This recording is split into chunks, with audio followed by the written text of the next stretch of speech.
Si vous êtes développeuse ou développeur Angular, je pense que cette annonce a dû vous faire un choc. Elle date déjà de mars, 12 mars 2021, et c'était Stephen Fluin qu'on voyait très souvent dans des meet-up consacrés à Angular.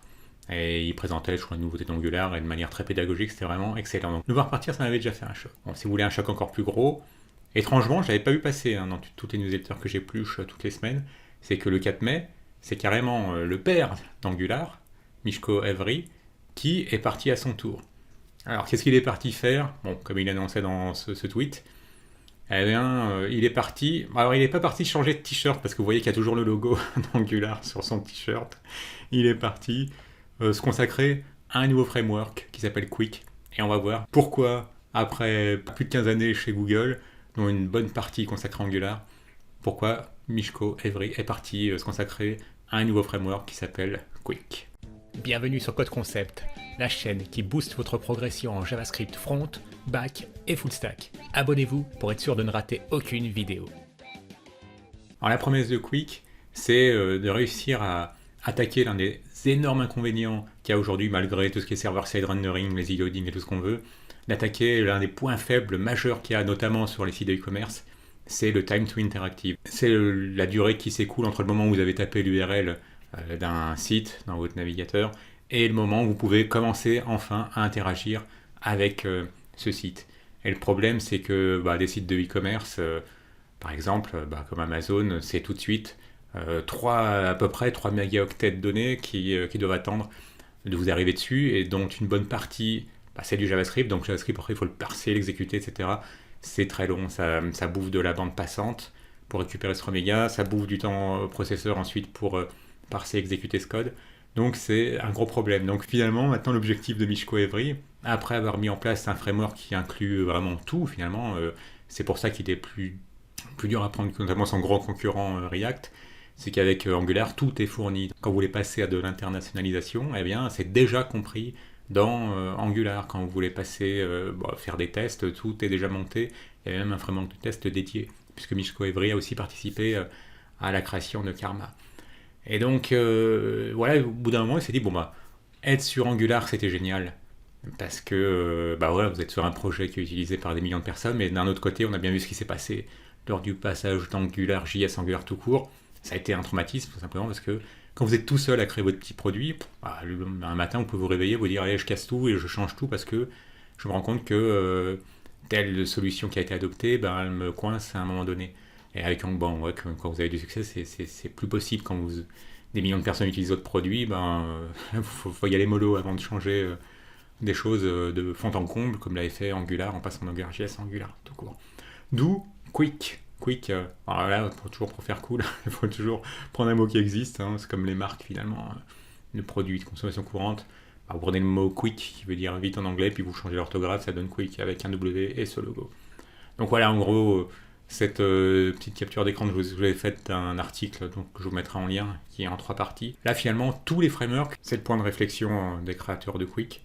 En fait, finalement, ils se tirent la bourre, mais en fait, niveau performance, aujourd'hui, ils sont plus que suffisamment performants, que ce soit Angular, React, Vue, Svelte. Ils arrivent tous très vite à gagner beaucoup en performance grâce au server-side rendering et au lazy loading, notamment. En revanche, là où ils pêchent tous, et c'est là que Quick peut faire la différence, c'est ce fameux time to interactive, donc le temps, comme je le disais tout à l'heure en intro, qui se passe entre le moment où vous demandez l'affichage d'une page et le moment où vous pouvez réellement interagir dessus.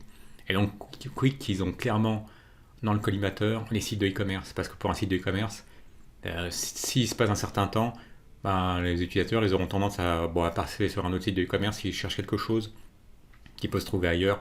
Donc on se doute bien que ça c'est vraiment quelque chose qui est critique pour les sites de e-commerce. Si on voulait résumer la chose, eh bien c'est de supprimer toutes les étapes intermédiaires qui sont coûteuses en temps, notamment le download de gros packages, notamment de JS, presque 3 mégas pour un site comme Amazon. L'hydratation, c'est encore 0,4 secondes de plus, donc là c'est 1 seconde 4. 0,4 secondes de plus, ça fait presque 2 secondes de plus pour pouvoir interagir avec votre site une fois que l'HTML est obtenu. Au départ, si vous avez un site qui utilise le server-side rendering, il vous recrache du HTML et après il faut que vous récupériez tout ce bazar qui soit hydraté, etc.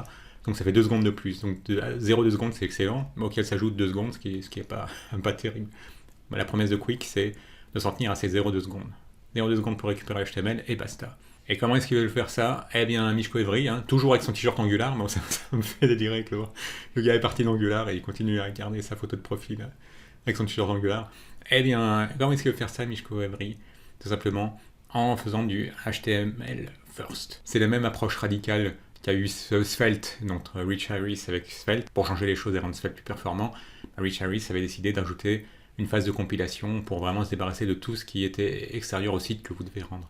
Eh bien, avec Qwik, c'est une approche radicale également dans le sens que maintenant la priorité va être donnée au HTML, donc HTML first. Qu'est-ce que ça veut dire concrètement? Ça veut dire que on va embedder dans le HTML énormément d'informations relatives à l'état, ce qui bien que ça va dispenser en fait votre application d'avoir plein d'étapes intermédiaires qui nécessitent ensuite, malgré le server-side rendering, de loader et de parser du JavaScript alors que vous n'en avez pas encore besoin. Et donc ça va vous permettre de faire de l'extreme lazy loading et de l'extreme fine-grained. Concrètement, ça veut dire quoi? Ça veut dire que, vous voyez bien quand vous faites un site avec Angular par exemple, vous pouvez faire en sorte que chaque module correspondant à une page au moment où cette page est affichée ne se load qu'au moment où vous naviguez vers la page en question. Ça, on le voit, ça fait même quelques années que c'est possible.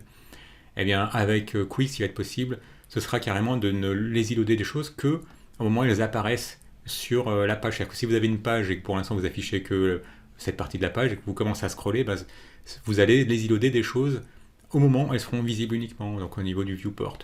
Ça va déjà plus loin que le lazy loading habituel. L'autre point, c'est que l'état va être embarqué dans votre DOM, si bien que votre page HTML va être sérialisable. En gros, vous allez pouvoir faire des snapshots à tout moment d'une page HTML, et cette page va embarquer les morceaux d'état dont elle a besoin, justement pour vous dispenser de loader. Alors on va voir ensemble. Alors la première chose qui va être remarquable avec Qwik, c'est que la phase de bootstrapping de votre page, finalement, va être extrêmement rapide, du fait que il n'y aura que du static HTML au départ, ce qu'ils appellent le quick loader, ce qui veut dire que le HTML statique généré grâce au server-side rendering, SSR, eh bien, il va pouvoir être rendu à l'aide d'un fichier de moins de 1 kg et qui s'exécutera donc en moins d'1 milliseconde. Et ça, quelle que soit la taille du site. Bon, il y a des sites de e-commerce comme Amazon, forcément, qui sont bien plus gros que si vous allez vendre 3 t-shirts. Eh bien, eux, quelle que soit la taille de votre site, donc vous aurez un fichier statique d'1 kilooctet et qui s'exécutera en 1 milliseconde.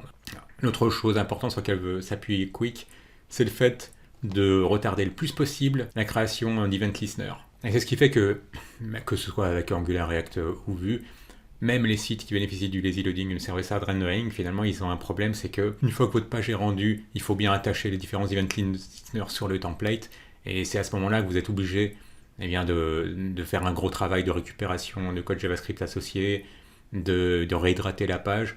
Tout ça, ils veulent le retarder au maximum et le rendre très granulaire. L'autre astuce, c'est qu'il n'y aura qu'un seul global event listener, au lieu d'avoir plein de petits event listeners. Et donc voilà, vous allez avoir, quelle que soit la taille de votre application, il y aura un single listener. L'autre problème qu'ils vont devoir attaquer, qu'ils ont déjà en fait attaqué et résolu avec Qwik, c'est le fait que les frameworks ont besoin de maintenir leur état, leur state, qui lui-même nécessite l'exécution des templates. Là où Qwik va recourir massivement à des attributs du DOM. Et il y aura un exemple juste au-dessous. Je continue à faire défiler les 2 dernières slides que je vous ai bricolées. C'est que l'état va vivre dans le DOM. Bon, évidemment, ça répète ce que je vous ai dit tout à l'heure. Et enfin, s'il y a des modifications d'état qui concernent une partie de votre page qui n'est pas visible, eh bien, grâce à un système assez ingénieux qui repose sur un event qu'ils ont appelé, un custom event qu'ils ont appelé QRender, si le morceau de la page ou composante de la page n'est pas visible, eh bien, ce component ne sera pas rafraîchi, il sera marqué comme étant dirty. Eh bien là, même si un component est dirty, donc il doit être rendu, s'il n'est pas visible, s'il n'est pas affiché sur l'écran, il n'aura pas besoin d'être rafraîchi. Alors voilà l'article en question en 3 parties que je vous mettrai en lien. Et ce que je voulais vous montrer, c'était la deuxième partie, puisque c'est là qu'on voit vraiment l'exemple de code. Bon voilà, l'objectif c'est vraiment ça. Ce time to interactive, qui est rarement bon sur des sites de e-commerce, eh bien voilà, avec Qwik, il se vante d'obtenir des scores de 100% au niveau du time to interactive. Alors, ce sera dans la troisième partie que voici. Donc voilà, là c'est l'exemple d'un simple compteur. Alors je vous rassure tout de suite, ça c'est du code généré par le serveur, c'est du server side rendered code, donc c'est pas à vous de vous souvenir précisément de la syntaxe que vous allez avoir là, avec ces doubles points, c'est un petit restate 2 points, puis cet indice, etc. Et l'autre point, c'est que pour tout cet extreme lazy loading, ce sera géré automatiquement par le framework, ce ne sera pas à vous de le gérer. Et donc sur NGR, je vous mettrai le lien en description, et il cite des exemples concrets dans lesquels, par exemple, il prenait l'exemple d'un site de e-commerce. Ce qu'il veut faire, c'est que lorsque vous avez un bouton acheter, par exemple au niveau d'un article, que le code JavaScript relatif à ce bouton acheter ne soit loadé qu'au moment où la personne cliquera sur le bouton acheter. Et finalement, vous allez loader des morceaux de code très, très granulaires pour différents comportements que vous voulez avoir. Donc si on voulait résumer la philosophie de Quick en une phrase, ce serait vraiment de découpler la partie interface graphique avec la partie comportement. De la partie comportement plutôt. Ce qui est intéressant, les questions posées ensuite en commentaire de chacun des articles, c'est qu'il y a quelqu'un qui disait ouais, c'est bien gentil ça, mais si j'ai une connexion lente, dès que je consulte un site depuis mon smartphone, eh bien, et que j'ai par exemple une latence à chaque fois de 500 millisecondes pour récupérer le petit morceau de code associé à un comportement, bah, ça va me plomber les performances de mon application pour d'autres raisons que le time to interactive. Là, ça sera plutôt parce que je n'arriverai pas à récupérer rapidement les éléments avec lesquels je suis en train de vouloir interagir. Mais en fait, il y aura quand même un lazy loading qui... Bon, je ne sais pas sur quoi ça va être basé, il en dira plus dans un prochain article, mais en gros, différents comportements vont être préloadés, différents morceaux de comportements vont être préloadés. Si ce sont des comportements qui ont plus de probabilité d'être utilisés souvent, bon, on va dire pour un site de commerce, et en fait d'ajuster au caddie, bah, ça va être sans doute quelque chose qui sera plus logiquement ajouté assez tôt dans la page que le fait, je sais pas moi, d'aller voir la 10e photo d'un produit. Par exemple, peut-être que quelqu'un passera le produit, que ça l'intéressera pas plus de voir les photos. Donc ça, comme vous, je le découvrirai dans les prochains articles. L'autre question qui était évoquée, c'est le fait que bah oui, si vous avez un site, par exemple, je sais pas moi, qui doit vous donner les cotations boursières régulièrement, est-ce que ça va marcher avec ce que les technos proposent Quick? Oui, il n'y aura pas de problème, vous aurez la même possibilité d'avoir soit un genre d'intervalle, soit un genre de socket qui vous permettra de recevoir des données régulièrement au fil du temps. Donc pour les développeurs, c'est transparent. Là, ce sera transparent. Ah, mais ça, vous avez vu qu'il y a une belle petite typo. C'est un vrai programmeur qui a écrit ce morceau de code, il n'y a pas de doute.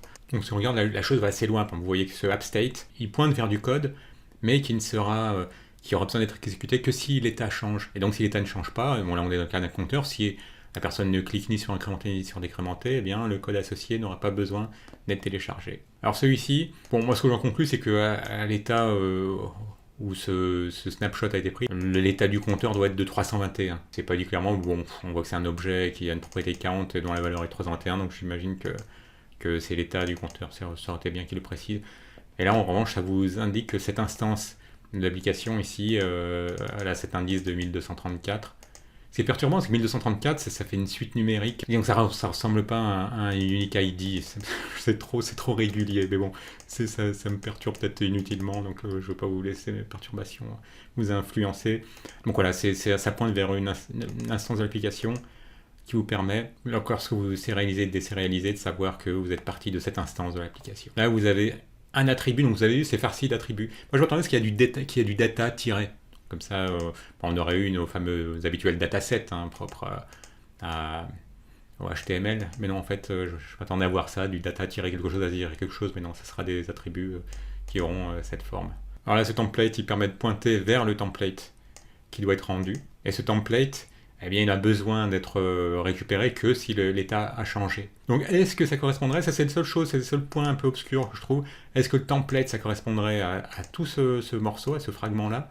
Ou est-ce que c'est encore autre chose? Pour moi, là, c'est pas exprimé super clairement. Bon, il y a le fameux custom event, QRender. Et donc, les composants qui auront besoin d'être rendus, ils seront marqués, ceux qui vont être marqués comme dirty dans des frameworks comme Angular. Et on peut voir qui est associé à ce niveau-là, le step, le pas finalement, à chaque fois. On sait que l'état va changer de moins 5 ou 5. Et là, on voit que finalement, l'état... L'instance d'état qui est associée, on voit qu'il y a ce même indice de 1, 2, 3, 4. Donc c'est sans doute grâce à ça qu'on sait que ce compteur il avait un résultat 321 et qu'ensuite, lorsqu'il sera rendu, il va être modifié de de 5, donc il va obtenir. Alors je ne vois pas trop à quel moment il saura que c'est du 326 qu'il faudra rendre ou 316. Mais ah oui, bon là c'est là.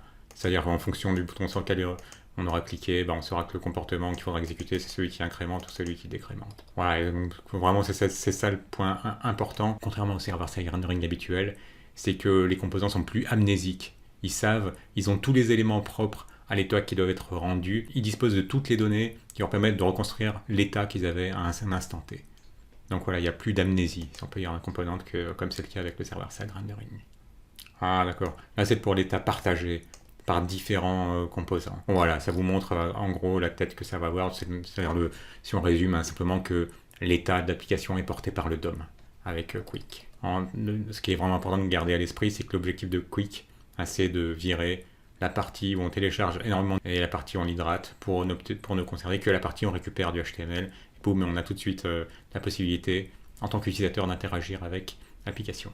Dans le webcast de NGR, dans lequel Miško Evry était reçu comme invité, à un moment il citait un peu sadiquement le fait que sur Angular, il avait pu voir que on a 3 mégas qui se retrouvent récupérés et dans lesquels il a pu repérer qu'il y avait 4 instances différentes de librairies React de différentes versions. On imagine bien que sur un site de e-commerce comme Amazon, il y a plusieurs équipes qui travaillent sur différentes parties d'application. Là, il semblerait que les différentes équipes travaillaient avec des versions de React différentes, si bien qu'ensuite dans le bundle que vous récupérez, eh bien, de 3 mégas, il y avait 4 versions de React.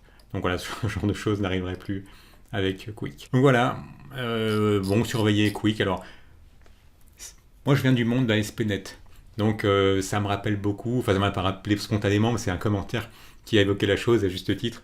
Dans les anciennes versions d'ASP.NET, c'était avant .NET MVC, il y avait le view state, ce qu'on appelle view state. Si vous êtes développeur ASP.NET, ça doit vous parler. Et en gros, déjà dans le DOM, on faisait vivre l'état dans le DOM. Alors est-ce que Miško Evry a eu vent de la chose, ou est-ce que c'est simplement parce que parfois on revient sur des idées anciennes parce qu'on a fait le tour à force de vouloir améliorer les choses dans une direction avec le lazy loading, ça rendering, etc. On se dit maintenant pourquoi pas mettre des choses directement dans le DOM. C'est ce qu'avait fait ASP.NET avec son view state. Voilà, c'est un peu une ressucée du view state. Est-ce que les concurrents vont rester à se tourner les pouces? Également dans les commentaires, vous voyez ce qui était cité, c'était Elder.js, qui est un static site generator pour Svelte. Mais bon, là il dit bien dans les 3 articles que vous pourrez consulter. Pour l'instant avec Quick, c'est les seuls à avoir cette approche du fait que on ne veut plus que dans le contexte du server-side rendering, le client soit amnésique, donc il faut qu'il puisse embarquer avec lui l'état qu'il va pouvoir reconstruire et sans être obligé de parser des templates qui eux-mêmes nécessitent après de rattacher ensuite différentes event handlers sur les templates. Donc il faut que tout puisse exister au niveau du DOM. C'est pour ça qu'il disait que c'était du HTML first, pris là. Donc c'est ce qui le distingue. Et ce qu'on voit aussi en ce moment aller à fond dans le sens de diminuer la quantité de JavaScript, il y a Astro. Ce qui est pas mal avec cette direction qui est prise, c'est que les concurrents vont pas rester les bras croisés, donc ils vont sans doute commencer à creuser aussi, à voir comment est-ce qu'ils pourraient rendre leur HTML qui est rendu côté serveur via SSR pour le rendre non amnésique de l'état que doit avoir l'application, et ce sans avoir besoin de nouveau de télécharger un énorme fichier. Donc voilà, en aparté, ça commence à faire un peu peur que, alors non seulement que Stephen Fluin soit parti d'Angular, maintenant le fondateur d'Angular soit parti aussi d'Angular. Donc est-ce qu'on doit commencer à se faire du souci pour Angular? Bon, je pense qu'on a quand même 1 an ou 2 avant que Google se mette à débrancher Angular. Je ne vais pas lancer un faux bruit, mais moi je sais que quand Stephen Fluin est parti et quelques autres étaient partis aussi, certains étaient partis faire NX, je crois, d'autres étaient partis aussi sur des side projects. Je me dis bon, c'est comme ça au State, on n'a pas tendance à rester toute sa vie dans une boîte, donc ils s'en vont, il n'y a rien de choquant. Mais là, quand le créateur lui-même d'un projet s'en va, ça fait quand même un choc. Comme en plus, Angular est clairement leader en France. Regardez les offres d'emploi en Suisse, en différents pays qui cherchent abondamment des développeurs. Ça, on n'a pas de souci à se faire. En revanche, Angular a perdu en popularité face à React aux States. Alors ça, plus le fait que les développeurs, comme Stephen Fluin est maintenant le créateur de Miško Evry, s'en vont, oui, ça commence à me faire un peu peur. Bon, j'ai toujours un pied sur différents frameworks. Je suis beaucoup sur Vue 3 en ce moment. React, bon, c'est très facile de remonter en compétence vu que c'est une librairie très simple. Donc si je dois repartir sur une mission React, ouais, en 2-3 jours, j'ai révisé tout ce que j'ai à savoir. Mais voilà, moi ça m'a quand même fait un choc. Je sais pas si vous avez vu passer, n'hésitez pas à me le dire en commentaire si vous avez vu passer que Mishko Evry était parti de Google pour aller faire Quick. Donc voilà, puis j'espère surtout que Quick va, si leurs idées sont viables, qu'elles seront reprises par les concurrents. Ça pouvait rendre les sites plus rapides au démarrage, eh bien ça sera encore mieux. Qu'est-ce que vous pensez de Quick? Pour l'instant, il ne faut pas l'utiliser en production, c'est encore en train d'être développé activement. On voit que ça bouge beaucoup au niveau des docs, là, dans les 3 derniers jours ça a bougé. Ah oui, si, j'avais une dernière petite info. Ils sont 6 développeurs pour l'instant sur ce projet Quick, mais ils ont prévu de monter à 40. Et ils ont récemment débauché une grosse pointure de Ionic, qui bossait chez Ionic. Vous avez vu, il y a quand même beaucoup d'ingrédients pour que ça devienne quelque chose qui va compter plus qu'un énième framework. Là, c'est vraiment des gens qui ont une grosse expérience sur des frameworks qui ont très bien marché. Mishko Evry pour Angular, Adam Bradley pour Ionic. Donc on peut se dire que c'est un framework qui va sans doute bien être et bien évoluer. Allez, dites-moi ce que vous en pensez de Quick en commentaire. Comme toujours, vous pouvez voir des vidéos consacrées toujours à Angular parce qu'il est quand même là encore pour un certain temps, même si je commence à flipper un peu. Pour Vue 3, on a une vidéo de 90 minutes. Pour les React Hooks, une playlist entièrement consacrée aux React Hooks et bien d'autres choses dans les différentes playlists. Allez, à bientôt.